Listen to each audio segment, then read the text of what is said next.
पुरुषांच्या खांद्याला खांदा लावून काम करत आहे. त्याचप्रमाणे प्रत्येक क्षेत्रामध्ये तुम्हाला स्त्रिया या पुरुषांच्या बरोबरीने समान काम समान वेतन या मुद्द्यावरती काम करताना दिसत आहे. तर एवढंच नव्हे तर भरपगारी प्रसूती काळामध्ये भरपगारी सुट्टीचा 6 महिन्याचा त्या लाभ देखील घेत आहेत. त्यांना स्वतंत्रपणे बोलण्याचा अधिकार आहे. जसं मी आज बोलते, पहिल्याच्या ह्याच्यामध्ये चूल आणि मूल बाई हे एवढ्यामध्येच गुंतलेली होती, पण आता तसं नाही आहे. ते तुम्हा सर्वांच्या समोर बोलू शकते, स्वतंत्रपणे आपले विचार मांडू शकते, तिला बोलण्याचा अधिकार आहे. आणि जर एखाद्या स्त्रीवर होणारा अन्याय तर ती त्या अन्यायावर न्यायालयामध्ये आवाज देखील उठवू शकते, परदेशी फिरू शकते.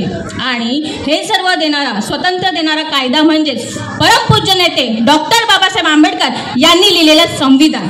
आणि म्हणूनच डॉक्टर बाबासाहेब आंबेडकरांवरती एवढं लिहून झालंय, एवढं बोलून झालंय, त्यांच्यावरती गीतं, कथा, कविता, कादंबऱ्या, साहित्य प्रकाशित झाले, तरी सुद्धा लेखकांना, विचारवंतांना, श्रोत्यांना आणि टीकाकारांना त्यांच्यावरती सतत लिहावंसं वाटतं, सतत बोलावंसं वाटतं. तर हाच आपल्या आंबेडकरी विचारधारेचा विजय आहे असंच आपण म्हटलं पाहिजे. आणि म्हणूनच मी म्हणते, डॉक्टर बाबासाहेब आंबेडकर